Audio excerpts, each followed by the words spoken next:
قدامك ده يا صاحبي حرفيا اهم حدث افريقيا كلها تكون مستنياه خلال الساعات اللي جايه، او خلينا نقول تحديدا بعد 48 ساعه من دلوقتي، يوم 12 مارس هنا في القاهره، تاني ايام شهر رمضان الكريم. كل سنه واخواتي طيبين، عشان افريقيا كلها تعرف وتشوف قرعه دوري ابطال افريقيا للادوار الاقصائيه، وكل يعرف ايه هي المواجهات اللي هتتلعب في الدور ده، والاجابه على السؤال الاهم: مين منافس النادي الاهلي في دور الثمانيه من البطوله الافريقيه المفضله بالنسبه للنادي الاهلي. القرعه اللي هتسفر عن مواجهات هتكون هي الاصعب بالنسبه للنادي الاهلي في النسخه دي، لانها نسخه استثنائيه من حيث التوقيت اللي هتقام فيه المباريات، والنقطه الثانيه الظروف اللي بيعيشها النادي الاهلي على مستوى جاهزيه الفريق بتاعته دلوقتي. عشان كده تعالوا نجاوب في حلقه النهارده ونعرف ايه هو افضل منافس ممكن يواجهه النادي الاهلي، وايه الظروف اللي ممكن تؤثر على الفريق في النسخه دي تحديدا. لكن قبل اي حاجه، رمضان على الابواب، ندعي ربنا يا رب انصر اخواتنا بالنصر وفرج قريب، والا ينقضي رمضان والا هم منصورين بامرك يا رب. استاذنكم لا تنسوا الدعاء للوالد بالرحمه والمغفره رحمه الله عليه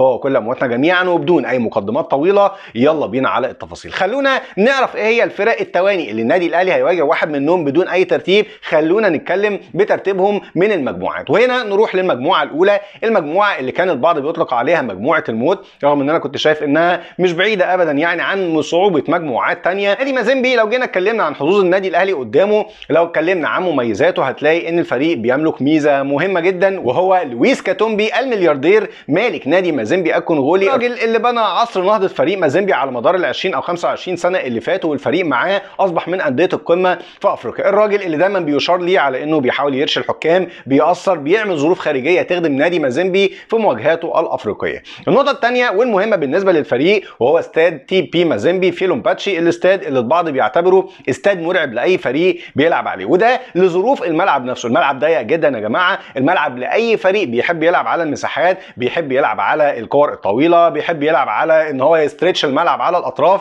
بيحدهم كتير جدا في طرق اللعب دي، على عكس طبعا فريق مازيمبي اللي متعود يلعب على ارضه وسط جمهوره. والنقطه الثانيه والمهمه جدا بالنسبه للملعب ده انه ملعب متصمم التراك بتاعه تقريبا مش موجود، الجمهور على بعد مترين بالظبط من الملعب، وده اللي بيعمل ضغط كبير جدا سواء على اللعيبه بتاعه الفريق الخصم او على الحكم نفسه، اللي دايما بيشار لي باصابع الاتهام في كل مباراه بيتلعب فيها ماتش على اراضي فريق تبي مازيمبي على الملعب ده تحديدا. اللي ياكد على صعوبه الملعب ده لاي فريق ان النادي الاهلي كبير القاره راح الملعب ده مرتين، مره تعادل ومره خسر من اصل 4 مواجهات النادي الاهلي واجه فيها فريق مازيمبي، وكلهم يا جماعه كانوا في ادوار المجموعات. الاربع ماتشات اللي كان اجماليهم انتصارين للنادي الاهلي وتعادل وهزيمه. نادي مازيمبي خلال النسخه الحاليه اقدر اقول لك انه زي ما بيمتلك ميزه مهمه جدا على ملعبه، لكن بره الملعب الفريق يا جماعه اقدر اقول لك بيفقد شخصيته بالكامل من غير ملعبه ومن غير جمهوره. ويكفي ان انا اقول لك ان فريق مازيمبي خارج الديار في النسخه دي خسر ماتشين، ماتش قدام فريق بيراميدز، ماتش قدام فريق سان داونز، حتى قدام نوازيبو متزايل المجموعه، لكن بيراميدز حرمه من لقب حصاله المجموعه، برضه اتعادل معاه على ارضه ووسط جمهوره. اذا احنا بنتكلم عن فريق متناقض بشكل كبير، لكن في النهايه اعتقد نقطه يعني ما ينفعش ابدا ان احنا نغفلها عن حساباتنا. على بقى نروح للوصيف اللي بعد كده، وصيف المجموعه الثانيه تحديدا، وهو نادي سيمبا التنزاني اللي كان موجود في مجموعه الموت حرفيا بالنسبه لنا في النسخه دي، مع وجود نادي اسك ميموزا اللي راجع بقوه جدا خلال النسخه الحاليه، ونادي الوداد البيضاوي المغربي اللي على مدار اخر نسختين كان وصيف النسخه اللي فاتت وكان بطل النسخه اللي قبلها. وعلى الرغم من كده نادي سيمبا تاهل تاني عن المجموعه بعد ما عمل مجموعه من النتائج الممتازه جدا. اقدر اقول لك ان سيمبا بقى يمتلك باع طويل جدا في الماتشات الافريقيه خلال الكام نسخه اللي فاتوا، على عكس نادي مازيمبي اللي كان غايب بقاله فتره طويله عن مباريات دوري الابطال تحديدا. سيمبا رغم انه بدا الموسم الحالي بمجموعه من النتائج الكارثيه، اتعادل ماتشين وخسر الثالث، يعني بدون انتصار في اول 3 ماتشات، لكن عمل ريمونتادا قويه جدا في ال3 ماتشات اللي بعد كده. كسب نادي الوداد، كسب النادي الثالث اللي كان موجود معاهم نادي جوانين جالاكسي في الجوله الاخيره، وتعادل مع نادي اسك ابيجان على ارضه ووسط جمهوره. نادي سيمبا بيمتلك رقم مهم جدا وهو الاقوى هجوميا بين ال3 فرق اصحاب المركز الثاني، لكنه في نفس الوقت رقم خادع، لان ال9 اهداف دول سجل منهم 6 اهداف بالتمام والكمال في المباراه الاخيره قدام نادي جوانين جالاكسي، المباراه اللي ناس كتيره جدا شككت انها متباعه اصلا، لكن كالعاده يعني انتوا عارفين الكاف بيسمع من هنا وبيفوت من هنا. وعلى الرغم من كده سيمبا عنده ميزه كبيره جدا الموسم ده، هو ان عندهم المدرب الجزائري الممتاز عبد الحق بن شيخه، المدرب اللي قادر ان هو يعمل معاهم موسم ممتاز جدا سواء على مستوى الدوري التنزاني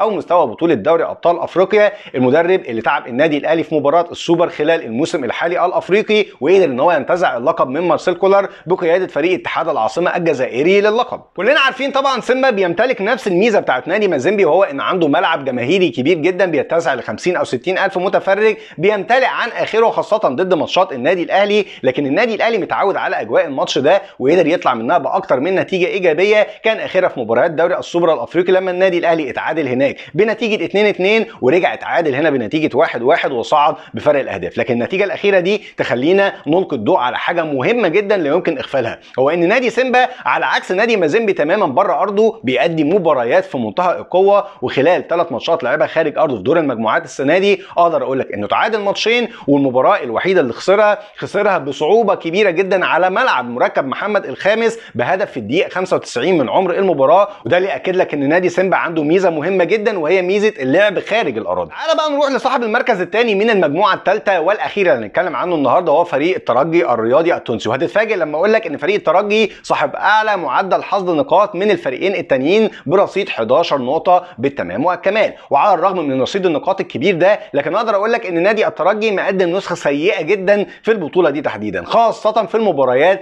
اللي بره ارضه، وشال نتائج كبيره كمان. يعني خسر قدام نادي الهلال السوداني بنتيجه 3، خسر قدام النادي النجم الساحلي بنتيجه 2، يمكن مباراه وحيده بس بره ارضه اللي قدر ان هو يحقق فيها التعادل وحتى مش الانتصار. وحتى المباريات اللي على ارضه وسط جمهوره كان فريق الترجي الرياضي التونسي مقارنه بالانديه الثانيه هو صاحب اقل معدل تسجيل اهداف على اراضيه ووسط جمهوره. وده اللي ياكد ان فريق الترجي النسخه دي رغم ان هو صعد ثاني عن المجموعه لكن ما بيقدمش نسخه قويه جدا. وهنا نيجي بقى للسؤال الاهم، مين هو افضل فريق النادي الاهلي يواجهه وسط الظروف الحاليه؟ طب ايه هي الظروف دي اصلا؟ خليني اقول لك اولا ان كلنا عارفين ان النادي الاهلي بيغيب عنه فريق بالكامل او تلتين فريق، محمد الشناوي، ياسر ابراهيم، الضاوي كريستو، اليو ديانج، وكمان معاهم احمد نبيل كوكا واسامه ابو علي، وكل دي لعيبه بنسبه كبيره اصلا تكاد تكون 50% منهم كده خلاص مش هيلعب مع النادي الاهلي، والباقي لغايه دلوقتي تحت منظار الجهاز الطبي للنادي الاهلي. مش كده وبس، نيجي بقى للتحدي الاهم والاصعب بالنسبه لفريق النادي الاهلي، هي ان مباراه الذهاب هتتلعب ما بين ايام تقريبا من 19 ل 20 شهر مارس، يعني في عز نهار شهر رمضان. ودي مشكله كبيره جدا لان كلنا عارفين